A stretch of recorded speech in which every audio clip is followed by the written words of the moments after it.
Brought to you by Palvi Agrico. आता शेतीसाठी जे काही लागणार ते घरपोच मिळणार, तेही मोबाईलच्या एका क्लिकवर। लेकिन पार्टी तोड़कर सत्ता के लिए नया गठबंधन करके अगर सत्ता हाथ में आती है तो मैं ऐसी सत्ता को चिमटे से भी छूना पसंद नहीं करता।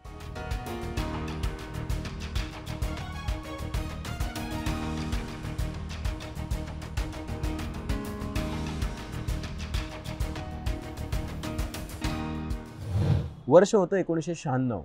आर्थिक उदारीकरणानंतरची पहिलीच निवडणूक होती। पी.व्ही. नरसिंहरावांनी अत्यंत धैर्यानं आर्थिक संकटातून देशाला बाहेर काढलेलं होतं आणि त्याला साथ मिळालेली होती ते अर्थमंत्री आणि नंतर पंतप्रधान झालेल्या मनमोहन सिंग यांची।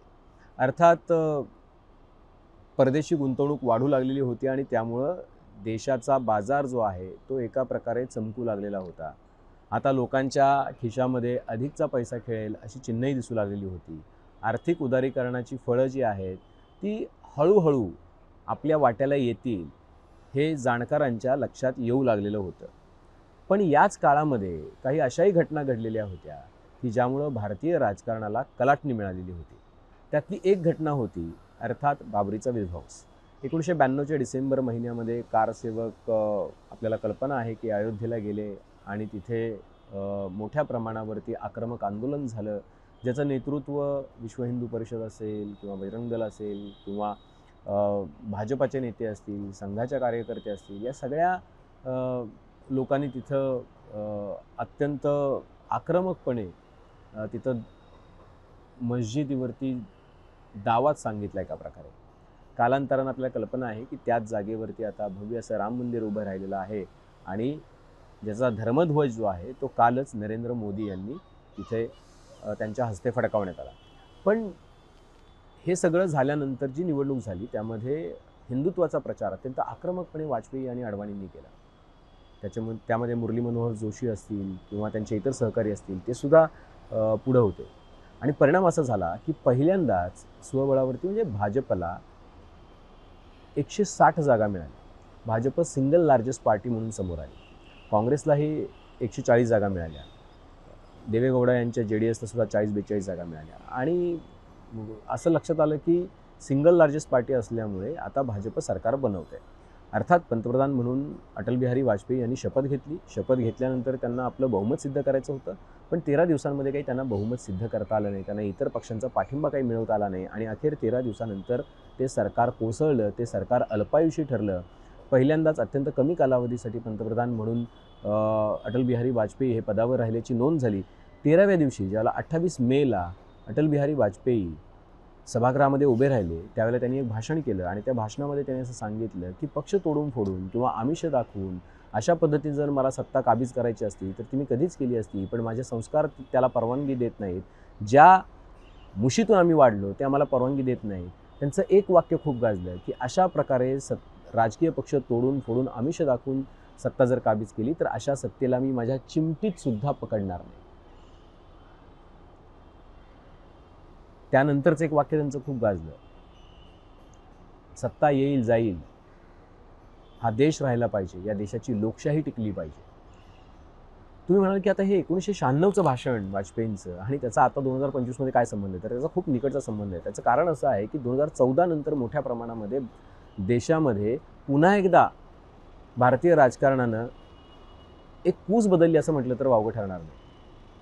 हिंदुत्वाची लाट जी आहे तर ती सुनामी आता भारतीय राजकारणामध्ये बघायला मिळते आणि हिंदुत्वाचा नारा बुलंद करणाऱ्यांना यशसुद्धा मिळालेलं बघायला मिळते। पण एवढं सगळं होऊनही, लोकांचा पाठिंबा मिळूनही भारतीय जनता पक्ष मात्र इतर पक्षातून येणारं इन्कमिंग जे आहे ते थांबवताना आपल्याला दिसत नाही आहे। उदाहरण जर सांगायचं झालं तर आपल्याला कल्पना आहे की 105 आमदार आलेले होते 2019ला, शिवसेनेचे 60-63 आमदार आलेले होते, शिवसेना मुख्यमंत्रीपद वाटून घेण्यासाठी अडून बसलेली होती आणि मग त्या खेचाखेचीमध्ये सत्तेच्या 80 तासांसाठी पहिल्यांदा देवेंद्र फडणवीस यांनी अजितदादा पवार यांच्यासोबत शपथ घेतलेली होती। वाजपेयींनी म्हटलं होतं की पक्ष तोडून फोडून किंवा विचारधारा नसलेल्या पक्षांसोबत जाऊन अशा पद्धतीनं जर सत्ता मिळाली तर मी चिमटीत पकडणार नाही, पण अशा पद्धतीचे लोक जे आहेत त्यांच्यासोबत भाजपनं सत्तासुद्धा स्थापन केली आणि नंतर आपल्याला कल्पना आहे की देशभरामध्ये सुद्धा इतर ठिकाणी अशाच पद्धतीनं काही ठिकाणी पार्ट्या ज्या आहेत त्या फुटल्या किंवा त्या फुटण्यासाठी प्रयत्न झाले. मध्य प्रदेश असेल, गोवा असेल, इतरही राज्यातील उदाहरण आपल्याला देता येते.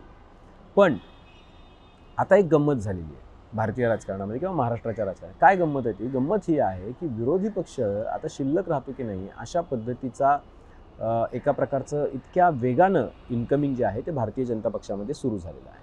तुम्ही म्हणाल की यात नवीन काय आहे? तर नवीन हे आहे की 2024ची जी नुकतीच निवडणूक झालेली आहे त्या निवडणुकीच्या नंतर जे पराभूत उमेदवार आहेत, जे भाजपच्याच विरोधात किंवा महायुतीच्याच विरोधामध्ये पराभूत झालेले उमेदवार आहेत, त्यातल्या 43 जणांनी पुन्हा एकदा महायुतीचा रस्ता धरलेला आहे. आणि सगळ्यात महत्त्वाची बाब त्यातली ही आहे अधोरेखित करण्याजोगी, त्यातल्या 26 नेत्यांनी भाजपामध्ये प्रवेश केलेला आहे. आता तुम्ही म्हणाल की भाजपा मग या लोकांना सामावून का घेते की जे लोक आपल्याच विचारधारेच्या विरोधात आपल्याच उमेदवाराच्या विरोधामध्ये लढले आणि हरले आणि मग पराभूत झालेल्यांना सुद्धा भाजपला का घ्यावं लागते त्याची चर्चा आपण करणार आहोत. पण सर्वात महत्त्वाचं काय आहे तर जे 28 जण भाजपामध्ये आले त्यातले 8 जण मराठवाड्यातून आले, उत्तर महाराष्ट्रातून 10 जणांनी प्रवेश केला म्हणजे 10 नेत्यांनी प्रवेश केला आणि कोकणातून 3 नेत्यांनी प्रवेश केला. अर्थात हे केवळ भाजपमध्ये होतंय का? तसं नाही आहे, कारण भाजपमध्ये होणारं इन्कमिंग जोरदार होतं आहे आणि भाजपची ताकद वाढते असं लक्षात आल्या एकनाथ शिंदे आणि अजित पवार यांनी सुद्धा आपल्या पक्षामध्ये इन्कमिंग करायला सुरुवात केली. आणि मग अजित पवारांच्या पक्षात सुद्धा जवळपास 13 पराभूत उमेदवारांनी प्रवेश केला. त्यातले 5 उमेदवार जे आहेत किंवा 5 नेते जे आहेत ते मराठवाड्यातून आले, 4 पश्चिम महाराष्ट्रातून आले.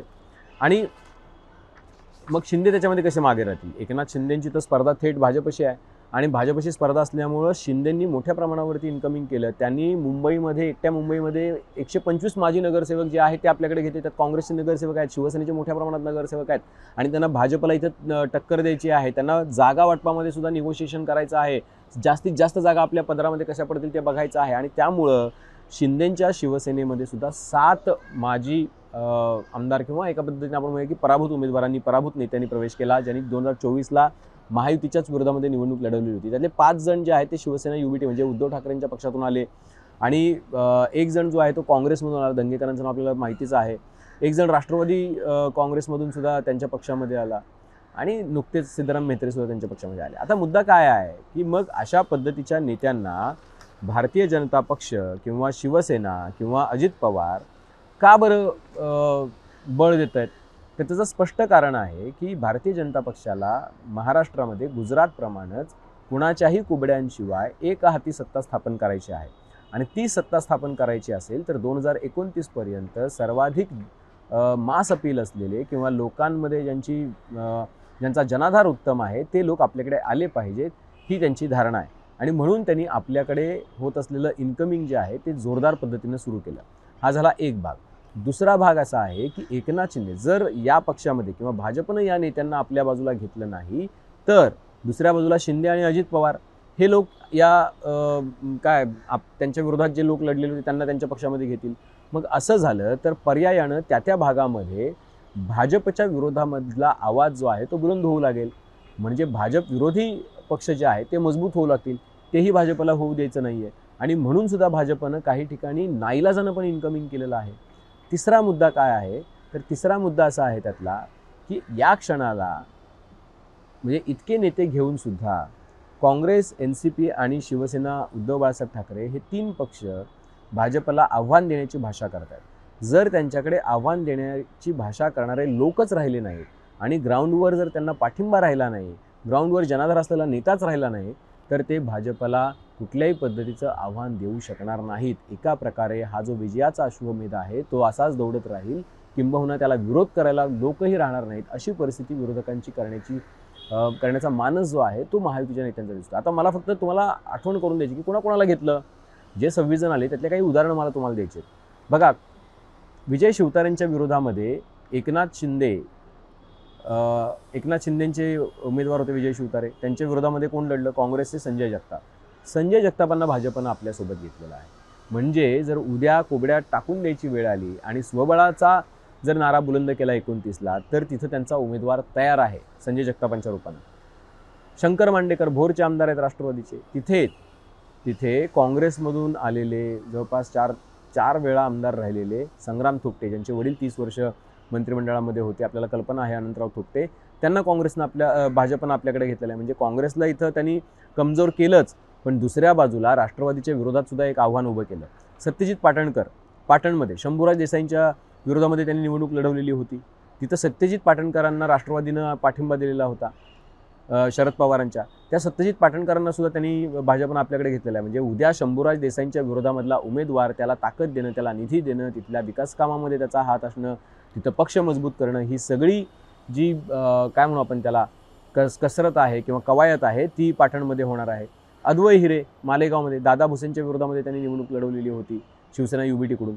त्यांना सुद्धा भाजपमध्ये घेण्यात आलं. कुणाल पाटील काँग्रेसचे धुळे ग्रामीणचे उमेदवार होते, त्यांनी भाजपच्याच राघवेंद्र पाटील यांच्या विरोधात निवडणूक लढवली. ते हरले कुणाल पाटील, पण कुणाल बाबा पाटील यांचा तिथला असलेला होल्ड, संजय जगताप त्यांचा पुरंदरमध्ये असलेला होल्ड, त्यांच्या शिक्षण संस्था, त्यांच्या कॉलेजेस, त्यांचे कारखाने आणि त्या माध्यमातून त्यांचा लोकमानसावर असलेला परिणाम किंवा प्रभाव, हे सगळं कॅप्चर करण्याचा प्रयत्न केला. सुरेश वरपुडकर काँग्रेसचे नेते, मोठे नेते, 5 वेळा आमदार राहिलेले नेते आहेत, त्यांनी सुद्धा निवडणूक लढवली राजेश विटेकरांच्या विरोधामध्ये पाथर्डीमध्ये. त्यांना सुद्धा आपल्याकडे घेतलेलं आहे भाजपने. कैलाश गोरंट्याल हा काँग्रेसचा विधिमंडळातला एक असा आवाज होता की जो शेरोशायरी करून खरं तर सत्ताधाऱ्यांना घायाळ करत होता, पण त्या कैलाश गोरंट्याल यांना सुद्धा त्यांनी आपल्याकडे घेतलेलं आहे. नगर परिषदेचं काही प्रकरण आहे असं म्हणतात. मुद्दा असा आहे की राजू शिंदे, ज्यांनी संजय शिरसाट यांच्या विरोधामध्ये निवडणूक लढवली संभाजीनगर पश्चिममधून, त्यांना आपल्याकडे घेतलेलं आहे भाजपने. सुधाकर बडगुजर यांच्यावरती तर आरोप भाजपच्या नेत्यांनी केले होते की यांचे डी गँगशी संबंध आहे, त्यांनी सलीम कुत्तासोबत डान्स केलेला आहे, अशा नेत्याला सुद्धा घेतलं. त्यांच्यावर टीका झाली, प्रचंड एका पद्धतीच्या अपमानाला सामोरं जावं लागलं, पण तरीसुद्धा भाजपने त्यांना सोडलं नाही. त्यातला युक्तिवादच असा आहे की सुधाकर बडगुजर यांना जर भाजपनं घेतलं नसतं तर त्यांना एकनाथ शिंदे यांनी पक्षामध्ये प्रवेश दिला असता आणि तिथं भाजपची येणारी महापालिका, ताब्यात येणारी महापालिका सुधाकर बडगुजर यांच्यामुळे कमकुवत झाली असती भाजपची तिथली स्थिती. आणि म्हणून सुधाकर बडगुजर यांना आमच्या पक्षामध्ये घेतले. आता ते आमच्या शिस्तीप्रमाणे वागतील असं त्यांचं म्हणणं आहे. दीपेश म्हात्रे हे कल्याण डोंबिवलीचे, आपल्याला कल्पना आहे की चेहरा होता, कल्याणचं जिल्हा प्रमुखपद त्यांच्याकडे होतं, रवींद्र चव्हाण यांच्या विरोधातला आवाज होता, डोंबिवलीतलं महत्त्वाचं नाव होतं, त्यांनासुद्धा त्यांनी आपल्यासोबत घेतलेलं. दीपेश म्हात्रेंनी निवडणूक लढवलेली होती. पृथ्वीराज पाटील काँग्रेसचे सांगलीतले, सुधीर गाडगेंविरोधात निवडणूक लढले, त्यांनासुद्धा त्यांनी आपल्यासोबत घेतलेला आहे. मुद्दा असा आहे की या सगळ्या नेत्यांना आपल्यासोबत घेतल्यामुळं भाजपची स्थिती जी आहे ती आता बळकट झालेली आहे. तुम्ही जर म्हटलात की मग शिंदेंचं काय, तर शिंदेंनी सुद्धा केलं ना. शिंदेंनी पण भाजपच्या या स्ट्रॅटेजीला उत्तर देण्याचा प्रयत्न जो आहे तो केलेला आहे. कसब्यामध्ये दंगेकरांनी रासनेंच्या विरोधात निवडणूक लढवून सुद्धा भाजप विरोधामध्ये, म्हणजे महायुतीच्या विरोधामध्ये असलेला हा चेहरा शिवसेनेने आपल्याकडे घेतला. म्हणजे शिवसेनेच्याही लक्षात आलेलं आहे की आपल्याला सुद्धा स्वबळावर जावं लागलं तर आपल्याकडे सुद्धा उमेदवार तयार हवेत. अक्कलकोटमधून सिद्धराम म्हेत्रे माजी गृहमंत्री आहेत, तिथं सचिन कल्याण शेट्टी आता मुख्यमंत्र्यांच्या विश्वासातले आहेत, त्यांच्या विरोधामध्ये निवडणूक लढणाऱ्या काँग्रेसच्या सिद्धराम म्हेत्रेंना शिंदेंनी आपल्याकडे घेतलं. म्हणजे त्यांना सुद्धा हे लक्षात आलेलं आहे. राजन साळवी राजापूरमध्ये युबीटीच्या तिकिटावरती लढलेले होते, पण राजन साळवींना सुद्धा आपल्याकडे घेतलं. किरण सामंत तिथून आमदार आहेत. आपल्याला कल्पना लक्षात येते की प्रत्येक ठिकाणी प्रत्येकजण आपला खुंटा जो आहे तो बळकट करतो आहे. मग अजित पवार सुद्धा त्याच्यामध्ये मागे नाही आहे. त्यांनी शिराळ्यामधून शिवाजीराव नाईक जे माजी मंत्री आहेत त्यांना आपल्याकडे घेतलं, जतमधून विलासराव जगतापांना आपल्याकडे घेतलं, कवठेमंकाळमधून अजित घोरपडे सरकार त्यांना आपल्याकडे घेतलं, आटपाडीमधून राजेंद्र देशमुखांना घेतलं, जळगाव ग्रामीणमधून गुलाबराव देवकरांना घेतलं. त्यांनी तर गुलाबराव पाटील जे एकनाथ शिंदेचे मंत्री आहेत त्यांच्या विरोधात निवडणूक लढवली होती. खामगावमध्ये दिलीप सानंदांना घेतलं. त्यांनी आकाश फुंडकरांच्या विरोधामध्ये निवडणूक लढवली होती, जे भाजपचे आहेत. म्हणजे ज्या महायुतीच्या जोरावरती सत्तेत आहेत त्यांच्याच विरोधातले जे उमेदवार लढलेले आहेत त्यांना सुद्धा आपल्याकडे घेतलं. मोहनराव हंबर्डे काँग्रेसचे नेते, त्यांनी शिंदे सेनेच्या आनंद तिडकेंविरोधात निवडणूक लढवलेली होती, त्यांना सुद्धा अजित पवारांनी आपल्याकडे घेतलं. महाडच्या स्नेहल जगताप ज्या उद्धव ठाकरेंकडे होत्या, त्यांनी भरत गोगोलांविरोधात निवडणूक लढलेली होती, त्यांना आपल्याकडे घेतलं. म्हणजे मुद्दा असा आहे की या सगळ्या निवडणुकीचा किंवा यातल्या सगळ्या आकड्यांचा खेळ हा सांगतो की हा सगळा सत्ता संघर्ष आहे. आणि हा सत्ता संघर्ष 2019 साली शिवसेना, उद्धव ठाकरे आणि भाजपमध्ये सुरू झालेला होता, पण हा सत्ता संघर्ष अजूनही शमलेला नाही.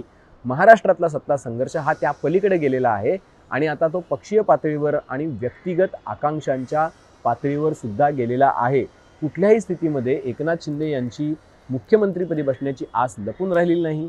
दुसरीकडे भाजपच्या नेत्यांची किंवा देवेंद्र फडणवीस यांची राज्यावरती मान ठोकण्याची जी त्यांची इच्छा होती किंवा त्यांचं जे स्वप्न होतं ते पुन्हा पूर्ण झालेलं आहे. आता ते त्याच्यातून दूर होऊ इच्छित नाहीत. आणि अजित पवार यांना या सगळ्या राजकीय डावपेचामध्ये आपला खुंटा जर बळकट ठेवायचा असेल तर आपल्याकडे लोकमानस लोकताकद असली पाहिजे याची पूर्ण जाणीव आहे. त्यामुळे या 3 पक्षातच एकमेकांमध्ये एका पद्धतीचं ग्रहयुद्ध ज्याला म्हणतात ते ग्रहयुद्ध सुरू आहे. म्हणजे अस्तित्व तुमचं अस्तित्व वाढलेलं आहे, तुम्ही सत्तेमध्ये आहात, मात्र सत्तेमध्ये असून सुद्धा असलेली असुरक्षितता तीही आपल्याच मित्रांची, ती तुम्हाला हे सगळं करायला भाग पाडतेय का? राजकारण मरता क्या नहीं करता, राजकारण हे मला असं वाटतं की त्याचं जिवंत उदाहरण आहे. राजकारणामध्ये तुम्हाला कायम रोज लढावं लागतं, रोज मरावं लागतं, रोज जिवंत व्हावं लागतं आणि रोज आपलं वर्चस्व सिद्ध करावं लागतं, ज्याची चुणूक तुम्हाला आत्ताच्या नगरपालिकेच्या, नगरपरिषदेच्या, नगरपंचायतीच्या इलेक्शनमध्ये दिसली आहे. छोट्या छोट्या नेत्यांना सुद्धा टॅप करून आपल्याकडे घेण्यात आलं. फुलंब्रीमध्ये भाजपचा, शिवसेनेचा, शिंदेंचा नगराध्यक्षपदाचा उमेदवार, त्याला भाजपनं अचानकपणे आपल्या पक्षामध्ये घेतला आणि त्याला स्थान पण दिलं. म्हणजे नगराध्यक्षपदाचा उमेदवारच फोडला. ही जी एका प्रकारची म्हणजे अटीतटीची लढाई ज्याला म्हणतो आपण, तर ती अटीतटीची लढाई जी आहे ती एका प्रकारे या तिन्ही पक्षांची जोरदार चालू आहे. आणि सत्तेचा हा संघर्ष जो आहे तो काही संपताना इतक्यात दिसत नाही आहे. पुढे येणाऱ्या महापालिका आणि जिल्हा परिषदेच्या ज्या निवडणुका आहेत त्या पार्श्वभूमीवर हे सगळं चालू आहे. कारण जर तुमची ताकद ही जर उद्या जिल्हा परिषदांमध्ये, महापालिकांमध्ये, पंचायत समित्यांमध्ये, नगर परिषदांमध्ये राहिली तर हीच लोक येऊन तुम्हाला उद्या विधानसभेला आणि लोकसभेला तुमचा झेंडा हातात घेऊन तो काय विधानसभेवर किंवा लोकसभेमध्ये किती जागांवरती फडकणार हे ठरवणारे ही लोक असतात. त्यामुळं कुठलाही एकही शंका कुशंकेला वाव न ठेवता, म्हणजे अगदी राजन पाटील म्हणजे त्यांच्याबद्दलच्या इतक्या वदंता, गुन्हेगारी पार्श्वभूमी, त्यांच्या मुलावरती खुनाचा आरोप, त्याच्यावरती राज्य सरकारनं केलेलं अपील, त्यांच्या ॲक्विटलवरती 20 वर्ष हायकोर्टात पडू नये ते असताना सुद्धा राजन पाटलांना घेतलं.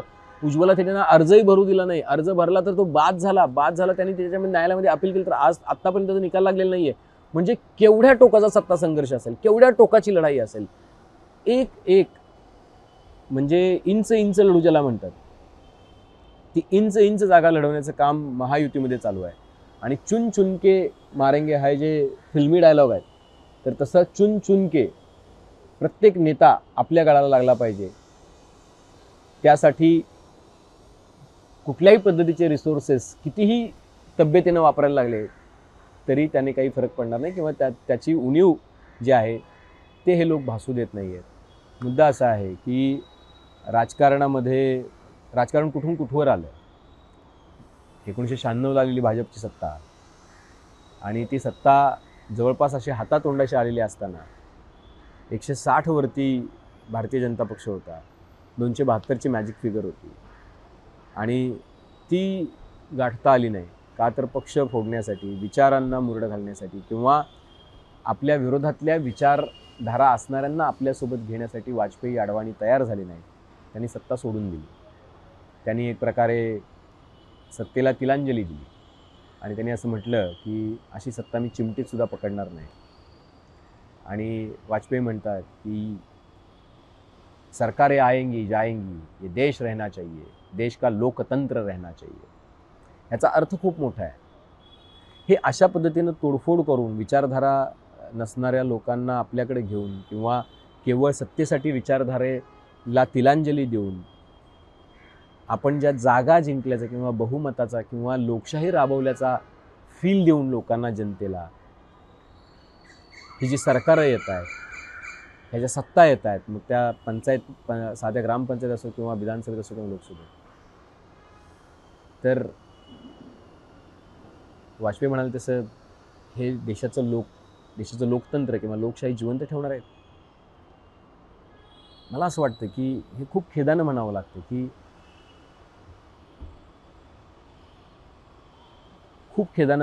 म्हणजे ह्याला खूप हे जड आहे मला म्हणण्यासाठी. पण तुम्ही स्वतः एकदा चेक करा, कारण मी ते वाक्य उच्चारू इच्छित होतो, माझ्या जिभेपर्यंत आलो होतो, पण मी ते टाळलंय. मला असं वाटतं की तुम्ही स्वतः विचार करा की ही लोकशाही आहे का.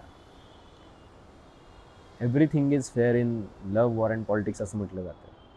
तुमच्या सोयीसाठी अशा सेईंग्ज वापरणं आणि त्या रुळवणं हे खूप छान आहे, पण त्याच्यामधून देशाच्या लोकशाहीचा आत्माच जर मारला जाणार असेल, त्या देशाच्या मूल्यांचा आत्मा जर मारला जाणार असेल, तर मग अशा स्पर्धेला, अशा राजकीय स्पर्धेला जी विचारांनाच मुठून नाती देऊन जर त्याच्यावरती असे झेंडे फडकणार असतील, तर कुठल्याही रंगाचे असो, तर मला असं वाटतं की त्यामुळं देश सशक्त होतोय, हा जो भास किंवा ज्या घोषणा आपल्या आजूबाजूला दिल्या जातात त्या किती खऱ्या आहेत यासुद्धा तपासा. तुमच्याही काही कमेंट्स असतील, मतं असतील, मुद्दे असतील, तर ते निश्चितपणे मांडा. बेल आयकॉनवरती क्लिक केलं तर अपडेट्स मिळत जातील. सर्वात महत्त्वाचं म्हणजे मुंबई तकचं यूट्यूब चॅनल सबस्क्राईब करायला विसरू नका. आजच्या सेंटर पॉईंटमध्ये इथेच थांबतोय. पाहत रहा मुंबई तक. लेकिन पार्टी तोड़कर सत्ता के लिए नया गठबंधन करके अगर सत्ता हाथ में आती है तो मैं ऐसी सत्ता को चिमटे से भी छूना पसंद नहीं करता.